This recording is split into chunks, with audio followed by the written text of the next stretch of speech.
कार्यक्रम के पुण्यार्जक परिवार हैं Shri Parasnath re rolling mills limited, Durgapur 1, Bardhaman, Paschim Bangal. Amita Jain, wife of Anil Kumar Jain. Sangeeta Jain, wife of Vipin Kumar Jain. Rishabh Jain, Shubham Jain, Alka Jain, Srishti Jain एवं समस्त जैन परिवार, दिल्ली। स्वाध्याय महिला मंडल बड़ा मंदिर एवं महिला मंडल मंदिर जी, मुशर्रफन, जयपुर। प्रकाश पद्मन्ना मुगड़ी, शैला प्रकाश, अनूप प्रकाश, प्रांजल जतिन मेहता, केवल जतिन मेहता, यशवंत नगर, कोल्हापुर, महाराष्ट्र। डॉक्टर निर्मला कोठारी एवं कल्याण मित्र स्वाध्याय ग्रुप, पुणे। श्री सुभाष जैन, श्रीमती सरोज जैन, श्रीमती रेणु जैन, श्रीमती अंजलि जैन, श्रीमती आरती जैन, सानवी, वर्धन, आरव, कुवम, सोनीपत, हरियाणा। श्रीमती श्रीमान एवं पुत्री की ओर से गुप्तदान। मानक चंद, कमला देवी, राकेश, नीतू, ऋषभ एवं आयुषी मुशरफ, B123, सेठी कॉलोनी, जयपुर, राजस्थान। जय जिनेन्द्र। 8 कम मुके 8 गुण अणुव में सिद्धे 8 पुड़ विड़ विठे निठिय कज्जे अवंदि मोणिचम। पंच परमेष्ठी भगवान की जय। श्रामण्य अधिकार के अंतर्गत हम और आप जो मुनि महाराजों के कर्तव्य होते हैं, जिस अनुसार वो चर्या का पालन करते हैं, उन्हें हम समझ रहे हैं। पिछली ज्ञानशाला की कक्षा में हमने समझा कि कुल जाति आदि पूजनीय नहीं है, अपितु जो गुण उन श्रमण में विद्यमान है वे ही पूजनीय हैं, वे ही वंदनीय हैं।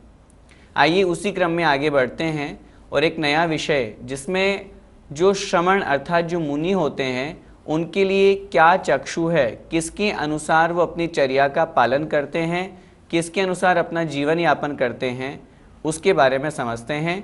गाथा क्रमांक 119। आगम चक्षु साहु इंद्रिय चक्षु ही सर्वभूतानि देवाय ओहि चक्षु सिद्धो पुण्य संवदो चक्षु। आगम चक्षु साहु। आगम अर्थात शास्त्र, चक्षु अर्थात चक्षु है, देखने का स्थान है। साहु मतलब साधु के लिए। साधु के लिए आगम ही चक्षु है। साधु मुनि महाराज आगम को जानते हैं और फिर उस अनुसार अपनी चर्या का पालन करते हैं। इंद्रिय चक्षु ही सर्वभूतानि। सर्वभूतानि जो सभी प्राणी हैं, संसार में रहने वाले जो प्राणी हैं, उनके लिए इंद्रिय चक्षु ही अर्थात पंच इंद्रियां, स्पर्शन, रसना, घ्राण, चक्षु और कर्ण, ये पांचों इंद्रियां ही उनके लिए चक्षु है, जानने का साधन है। देवा यह ओहि चक्षु, यह मतलब और जो देवा देवलोग होते हैं, देव पर्याय में जो प्राप्त हैं ऐसे देव, उनके लिए ओहि चक्षु अवधि ज्ञान ही चक्षु है। वे देवगण, वे देवतागण अवधि ज्ञान के द्वारा जानते हैं। सिद्धा पुण्य संवदो चक्षु, और जो सिद्ध होते हैं, पुण्य अर्थात और, उनके लिए संवदो सब ओर से चक्षु है। सब ओर से चक्षु का तात्पर्य, उन्होंने तो ज्ञानावरण कर्म को समाप्त कर दिया, नष्ट कर दिया, वे तो सर्वज्ञ हो गए, तो सर्वज्ञता की अपेक्षा से वे सब ओर से जानते हैं, आत्मा से जानते हैं। इस गाथा में आचार्य भगवान कौन किस अनुसार जानता है, किसके अनुसार ज्ञान प्राप्त करता है, उसकी चर्चा की गई है। विशेष रूप से जो मोक्ष मार्ग में लगे हुए साधु महाराज हैं, उनके लिए यहाँ पर कथन किया, उन साधु के लिए आगम ही चक्षु है। जो कुछ भी जानना है, समझना है, किस रूप हमें चर्या का पालन करना है, उन सब का ज्ञान उन्हें कहाँ से प्राप्त होता है, तो लिखा आगम से। इसलिए साधु के लिए आगम ही चक्षु है, शास्त्र ही चक्षु है। अन्य संसार के जो सभी प्राणी हैं, उनके लिए इंद्रिय ही चक्षु है। पांचों इंद्रियों के माध्यम से वो ज्ञान प्राप्त करते हैं। जो देवता गण होते हैं, उनके लिए अवधि ज्ञान ही चक्षु है। उस अवधि ज्ञान के निमित्त से वो जानते हैं। और जो सिद्ध भगवान हैं उन वे तो सर्वज्ञ हैं, उनके लिए तो सभी ओर से चक्षु हैं, अर्थात आत्मा में लीन हैं, आत्मज्ञ हैं, सब कुछ को जानते देखते हैं। इस प्रकार विशेष रूप से श्रवण की चर्चा करके उनके लिए आगम ही चक्षु है, आगम ही नेत्र है, इसकी चर्चा इस गाथा में की गई है। पंडित जी, साधु आगम रूप चक्षु वाले क्यों कहे जाते हैं? को मुनि महाराज को जो कुछ भी जानना है उसके लिए आगम ही उनके पास साधन है। मुझे कैसे चलना है, किस प्रकार उठना है, किस प्रकार बैठना है, आहार विहार और निहार में किन किन बातों का ध्यान रखना है, यदि मैं आहारचर्या को जाऊं तो मुझे क्या ग्रहण करने योग्य है, क्या त्यागने योग्य है, निहार करते समय मुझे कैसी अवस्था में रहना है, इन सब बातों का ज्ञान आगम से, शास्त्र से ही प्राप्त होता है। सामायिक करनी है, मुझे उस सामायिक में कैसा चिंतन करना है, प्रतिक्रमण करना है, प्रत्याख्यान करना है, अपने ज्ञान को बढ़ाना है, इन सारी की सारी चीज़ों में शास्त्र उनके लिए साधन कहे जाते हैं, उसके अलावा और कोई साधन नहीं है। इसलिए आचार्य भगवान ने यहाँ पर उन साधु के लिए आगम ही उनका चक्षु कहा है, उनका नेत्र कहा है। चक्षु अर्थात जिसके द्वारा देखा जाता है, जाना जाता है, और यही आगम एकमात्र ऐसा साधन है जिसके माध्यम से वे मुनि महाराज जानते हैं, समझते हैं कि मुझे किस तरह चर्या का पालन करना है, किस तरह मुझे कर्मों का क्षय करना है। मैं ऐसी क्रिया करूँगा, ऐसी साधना करूँगा, इन तपों को तपूँगा तो मेरे कर्मों की निर्जरा अधिक होगी। उन सब का ज्ञान उन्हें आगम से प्राप्त होता है, शास्त्रों से मिलता है। इसीलिए साधु के लिए जो नेत्र है वे आगम कहे गए हैं। सभी जीव इंद्रिय चक्षु से कैसे जानते हैं? समस्त जीवों के पास में जानने और देखने के लिए जो है वह उनकी इंद्रिय और मन है। जब हम समस्त जीवों की यहाँ पर बात कर रहे हैं तो जो एक इंद्रिय, दो इंद्रिय, तीन इंद्रिय, चार इंद्रिय और पंचेंद्रिय, और पंचेंद्रिय में भी जो संगी और असंगी, इस प्रकार से भेद करने पर जिस जिस जीव की जितनी इंद्रियां हैं उसके माध्यम से वो जानते और देखते हैं। एक इंद्रिय जीव की हम चर्चा करें, उनके पास मात्र स्पर्शन इंद्रिय है, उस स्पर्शन इंद्रिय के माध्यम से वो जानते समझते हैं। दो इंद्रिय जीव, उनके पास स्पर्शन और रसना, ये दो इंद्रियां हैं, उनके माध्यम से वो जानते देखते हैं। तीन इंद्रिय जीव, जिनके पास स्पर्शन, रसना और घ्राण, ये तीन इंद्रियां हैं, इन तीनों इंद्रियों के माध्यम से वो जानते देखते हैं। जिसके साथ में चक्षु इंद्रिय और जुड़ जाती है, ऐसे चार इंद्रिय जीव उन चार इंद्रियों के माध्यम से जानते देखते हैं। और स्पर्शन, रसना, घ्राण, चक्षु और कर्ण, इन पांचों इंद्रियों के माध्यम से जो जानते देखते हैं वे पंचेंद्रिय जीव कहलाते हैं। और साथ में यदि मन भी जुड़ गया, संगी पंचेंद्रिय सेनी जो होते हैं, जिनके साथ मन होता है, पांच इंद्रिय और मन से जो जानते देखते हैं, समझते हैं, वे इंद्रियों के द्वारा जानने देखने के कारण से सभी जीवों के लिए ये पांच इंद्रियां और मन जानने देखने का साधन कही गई है। इसलिए यहाँ पर सभी जीवों के लिए इंद्रिय चक्षु कहा गया है। पंडित जी, क्या देवगण मात्र अवधि ज्ञान से ही जानते हैं, इंद्रियों से नहीं? आचार्य भगवान कुंद स्वामी महाराज ने देवाय ओहि चक्षु, इसमें तीसरे चरण में कहा देवताओं के लिए उनका अवधि ज्ञान ही चक्षु है, उस अवधि ज्ञान के माध्यम से वो जानते देखते हैं। अब प्रश्न उठता है, पांच इंद्रियां और मन तो उनके भी है, तो क्या उनके माध्यम से नहीं जानते? जानते तो हैं, लेकिन पांचों इंद्रियों का जो जानने का उत्कृष्ट क्षेत्र है वो तो बहुत सीमित है। जैसे स्पर्शन इंद्रिय, स्पर्शन इंद्रिय के माध्यम से कितनी दूर तक की वस्तु को स्पर्श किया जा सकता है, तो लिखा आचार्यों ने 9 योजन। रसना इंद्रिय के माध्यम से 9 योजन, घ्राण इंद्रिय के माध्यम से 9 योजन, और जो चक्षु इंद्रिय है उसके माध्यम से 47,365 योजन, और जो कर्ण इंद्रिय है उसके द्वारा अधिक से अधिक उत्कृष्ट 12 योजन की वस्तु को सुना जा सकता है।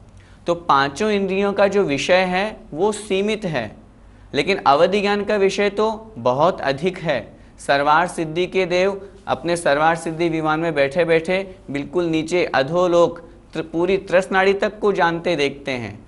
तो इसलिए विशेष कथन की अपेक्षा से आचार्य भगवान ने यहाँ पर देवताओं का जो चक्षु है अर्थात देवता जिनके द्वारा जानते देखते हैं वह अवधि ज्ञान है। इंद्रियां तो हैं उनके पास, लेकिन उस इंद्रिय से भी अधिक विषय को प्रकट करने वाले, जानने देखने वाले उनके पास जो साधन है वह है उनका अवधि ज्ञान। इसलिए देवताओं के अवधि ज्ञान को ही उनका चक्षु कहा है। भैया जी, सिद्ध भगवान कैसे जानते हैं? भगवान ने शब्द दिया संवदो, सब ओर से जानते हैं। सब ओर से जानने का तात्पर्य है आत्मा के प्रत्येक प्रदेश से जानते हैं। सिद्ध अवस्था को जो प्राप्त हो चुके हैं, समस्त कर्मों का जिन्होंने क्षय कर दिया है, जो सर्वज्ञ हो गए हैं, जो सब कुछ को जानने देखने वाले हैं, ऐसे वे सिद्ध भगवान सब ओर से अर्थात आत्मा के प्रत्येक प्रदेश से, असंख्यात प्रदेशी जो जीव आत्मा वहाँ पर शुद्ध अवस्था में विराजमान है, ऐसे वे सिद्ध भगवान किसी अन्य दूसरा साधन उनके पास में नहीं है, अपितु आत्मा से ही वो जानते हैं। वे आत्मा में लीन हैं, इसलिए आचार्यों ने उन्हें आत्मज्ञ कहा। और आत्मज्ञ के साथ में हमें यह भी समझना कि आत्मा के किसी एक विशेष स्थान से नहीं, अपितु आत्मा के प्रत्येक प्रदेश से वे सिद्ध भगवान पूरे तीनों लोकों को, और लोक को ही नहीं अलोक को, प्रत्येक वस्तु को जितना ज्ञेय है उसके प्रमाण वे सिद्ध भगवान जानते हैं और देखते हैं। पंडित जी, केवली और मुनि के ज्ञान में क्या अंतर है? की अपेक्षा चर्चा करें तो मुनि महाराज और केवल ज्ञानी दोनों के ज्ञान में कोई अंतर नहीं। कौन से मुनि महाराज? श्रुत ज्ञानी, जो समस्त श्रुत ज्ञान के ज्ञाता हैं, ऐसे मुनि महाराज सब कुछ जान रहे देख रहे हैं। लेकिन अंतर सिर्फ इतना है कि वो जो कुछ भी जान देख रहे हैं वो 5 इंद्रियों और मन से जान रहे हैं, इसलिए उनका वह ज्ञान परोक्ष ज्ञान है। लेकिन जो केवल ज्ञानी हैं वे सब कुछ जान रहे देख रहे हैं, लेकिन वे 5 इंद्रियों और मन की सहायता के बिना आत्मा से जानते और देखते हैं, इसलिए उनका वह ज्ञान प्रत्यक्ष ज्ञान है। दोनों के ज्ञान में कोई अंतर नहीं। जो ज्ञान अर्थात जो केवली भगवान जान रहे हैं, लोकनाड़ी ऐसी होती है, इतनी मोटी होती है, इतनी घन राजू वाली होती है, इस तरह मध्य लोक होता है, सब कुछ जो केवली भगवान जान रहे हैं ठीक वैसा का वैसा ही, कोई अंतर नहीं जिसमें, बिल्कुल सेम टू वैसा का वैसा ही श्रुत ज्ञानी भी जानते देखते हैं। अंतर सिर्फ इतना है कि वे 5 इंद्रियों और मन से जानते देखते हैं, इसलिए उनका वह ज्ञान परोक्ष ज्ञान है, और जो अपनी आत्मा से जानते देखते हैं इसलिए उनका ज्ञान प्रत्यक्ष ज्ञान कहा जाता है।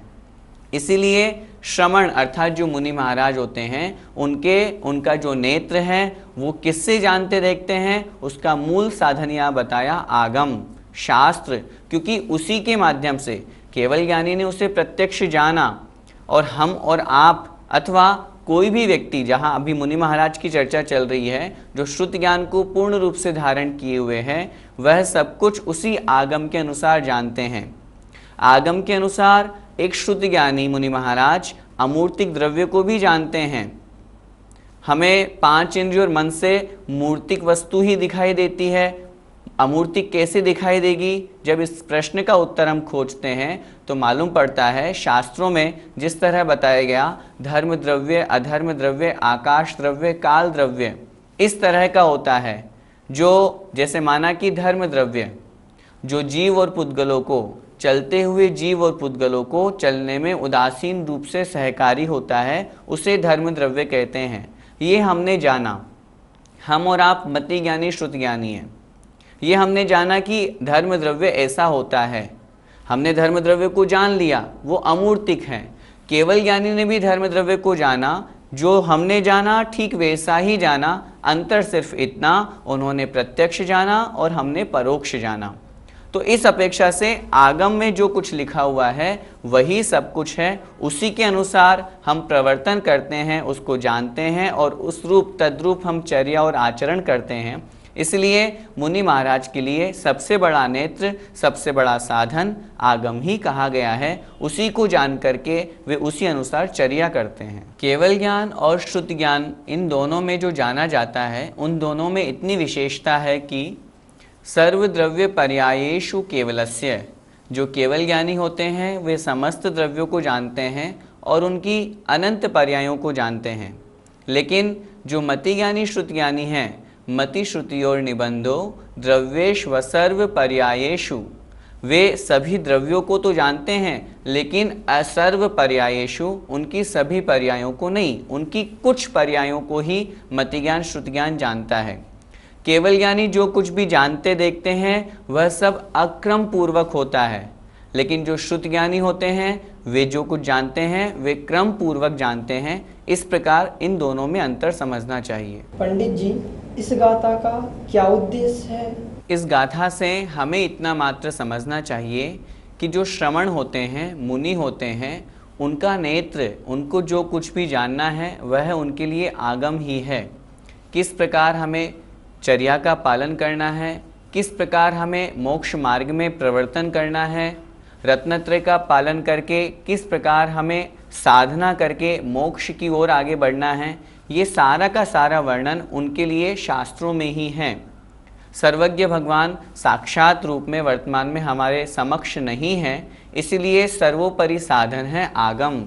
आगम में जो लिखा है उसी अनुसार प्रवर्तन करना उनका मुख्य कर्तव्य है। आगम से बाह्य यदि वो प्रवर्तन करते हैं तो वह मुनि के लिए योग्य नहीं। इसलिए आगम शास्त्र को अच्छी प्रकार से समझ करके और उसको वे जानते हैं, स्वाध्याय करते हैं और फिर उसी अनुसार वे अपनी चर्या का पालन करते हैं। इसीलिए इस गाथा का उद्देश्य यही समझना कि उन मुनि महाराज के लिए अपनी चर्या का पालन करना, मुनि अवस्था को धारण करना, उसमें सबसे बड़ा साधन है आगम। उस आगम के अनुसार वे प्रवृत्ति करते हैं, चर्या का पालन करते हैं और अपने उस मुनि चर्या को, मुनि पद को सफल बनाते हैं। आगम ही श्रमण का नेत्र है। इस बात को समझने के पश्चात आगम में जो आचार्यों ने मुनि महाराज के पालन करने योग्य 28 मूल गुण कहे हैं, उन 28 मूल गुणों का बड़ा महत्व है। जो उन 28 मूल गुणों से दूर होकर के अन्य बाहरी क्रिया करते हैं, उनके लिए आचार्य भगवान क्या कह रहे हैं, आइए समझते हैं। मूल गुणम चित्तूणय बाहिर कम्मम करे जो साहू सोण लहई सिद्धि सुहम जिणलिंग विराध गोणिच्यम।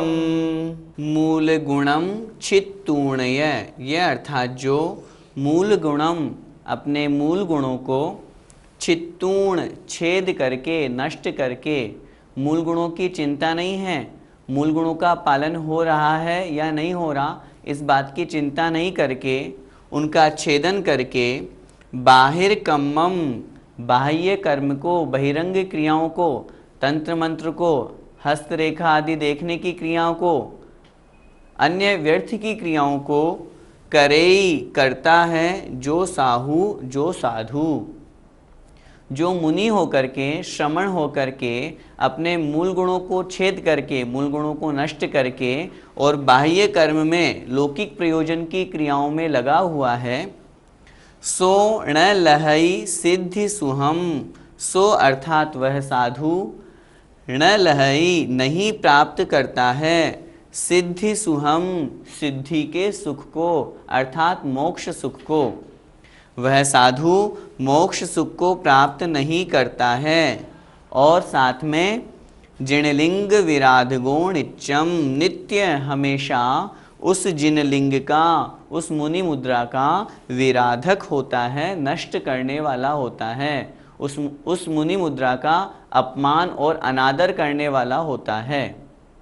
यहाँ कथन कर रहे हैं उन साधु के लिए, उन श्रमण के लिए जो दिगंबर वेश धारण करके, पिच्छी कमंडल धारण करके, जिन्होंने 28 मूल गुणों को पालन करने का संकल्प तो कर लिया, लेकिन उन 28 मूल गुणों की तरफ जिनका ध्यान नहीं है, लौकिक प्रयोजन में जिनका ध्यान चला गया, मूल गुणों की चिंता नहीं है, अन्य व्यर्थ की क्रियाओं में, गंडा ताबीज में जो लग गए, तंत्र मंत्र देने में जो लग गए, अन्य नवग्रह आदि विधान कराने में लग गए, लोगों के काल सर्प योग दूर करने में लग गए, ऐसे अनेक प्रकार की बाह्य क्रियाओं में जो लगे हुए हैं, वे साधु मोक्ष सुख को प्राप्त नहीं करते, क्योंकि उन्होंने जो वेश धारण किया है, मुनि मुद्रा धारण की है, उसकी उन्होंने विराधना कर दी। पंडित जी, मुनि का मुख्य कार्य क्या है? आचार्य समंत भद्र स्वामी महाराज जी ने रत्नकरंडक शाउकाचार में जहाँ मुनि की परिभाषा दी, वहाँ उन्होंने लिखा, विषयाशा वशातीतो निरारंभो परिग्रह ज्ञान ध्यान तपो रक्तस तपस्वी स प्रशस्यते। मुनि महाराज का कार्य क्या? ज्ञान ध्यान और तप में लीन रहना, स्वाध्याय करते रहना, अपने ध्यान को और अपनी तपस्या को बढ़ाना, उसी में तल्लीन रहना, उसी में लवलीन होना, यह मुनि का कर्तव्य है। आचार्य भगवान कुंद कुंद स्वामी महाराज ने तो प्रवचन सारजी में स्पष्ट कह दिया, लौकिक कि बाहरी लोगों के संसर्ग से, लौकिक जनों के संपर्क से तो दूर ही रहना चाहिए। यदि उन लोगों का संसर्ग और उनका संपर्क में रहेंगे तो फिर अपनी आत्मा के कल्याण के भाव नहीं बनेंगे और उन लोगों के प्रति राग बढ़ेगा, जिससे वह मुनि अपने मार्ग से च्युत हो जाएगा। आचार्य भगवान कितना अच्छा कह रहे हैं पूज्यपाद स्वामी महाराज, इच्छत्येकांत संवासम निर्जनम जनितादरः यदन्य दुच्यते किंचित विस्मरति द्रुतम। अर्थात जो मुनि महाराज होते हैं वो तो एकांत संवास, एकांत में निवास करना जिनको अच्छा लगता है, निर्जनम जो लोगों के कोलाहल से, लोगों की आवाज़ से, शोरगुल से दूर हो। यदि उन्हें कुछ बोलने की भी आवश्यकता पड़े तो कुछ बोलते हैं और बोल करके तुरंत भूल जाते हैं। यदि उसको याद रखेंगे तो फिर उसमें संकल्प विकल्प होंगे जिससे वे अपने मूल गुणों का पालन नहीं कर पाएंगे। इसलिए मुनि का सबसे पहला कर्तव्य है वे अपने 28 मूल गुणों को पालन करने की तरफ ध्यान दें, जिनका उन्होंने संकल्प लिया है, नियम लिया है कि मैं आजीवन इन 28 मूल गुणों का पालन करूंगा। आचार्यों ने जो उन पंच व्रतों की जो भावनाएं कही हैं, उन भावनाओं को प्रति समय भाते रहें कि कहीं मेरे अहिंसा व्रत में कोई दोष तो नहीं लग रहा, सत्य व्रत में, अचौर्य व्रत में, ब्रह्मचर्य व्रत में और अपरिग्रह व्रत में कोई दोष तो नहीं लग रहा। जो अत्याचार और अनाचार की चर्चा की गई है उनको पढ़ें, उनको ध्यान में रखें कि यदि मैं इस तरह की क्रिया करूँगा तो मेरे व्रत में अत्याचार लग जाएगा, दोष लग जाएगा। तो इस अपेक्षा से मुनि महाराज का प्रथम कर्तव्य यही है, ज्ञान ध्यान तप में लीन रहें, 28 मूल गुणों का पालन करें, व्यर्थ में लौकिक जन संपर्क से दूर रहें।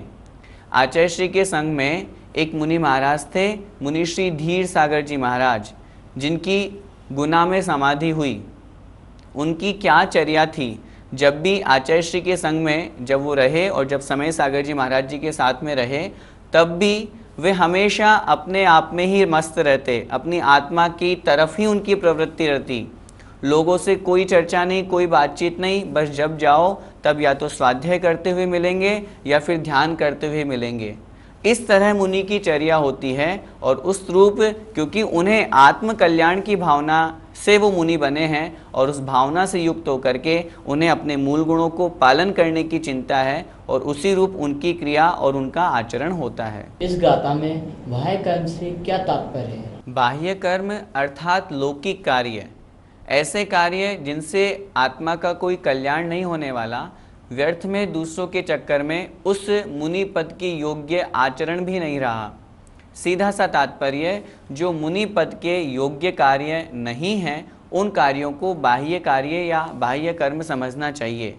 जैसे कोई मुनि महाराज किसी को कोई तंत्र दे रहे हैं, किसी को कोई मंत्र दे रहे हैं, कोई मुनि महाराज घर गृहस्थी की चर्चा कर रहे हैं, लौकिक जनों के संपर्क में बैठे हुए हैं, किसी को ये रिश्ता बता रहे हैं उसके यहाँ शादी करवा दो, इस तरह की चर्चा कर रहे हैं।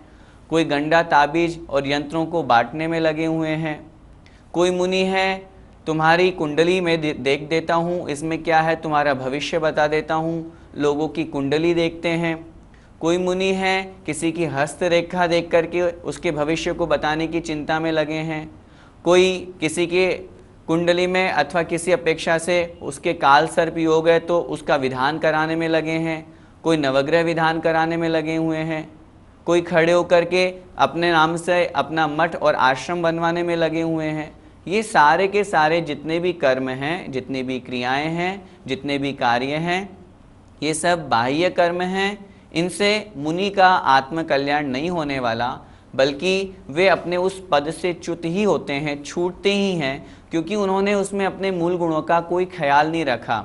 मूल गुणों से वे छूट गए, 28 मूल गुणों का उनका पालन नहीं हो रहा है, इसलिए वे मुनि नहीं, और मुनि नहीं तो फिर मुनि पद के योग्य उनकी वंदना और नमस्कार भी नहीं, और वे मुनि फिर उस शुद्ध अवस्था को, सिद्ध अवस्था को प्राप्त भी नहीं कर सकते। जय जिनेंद्र।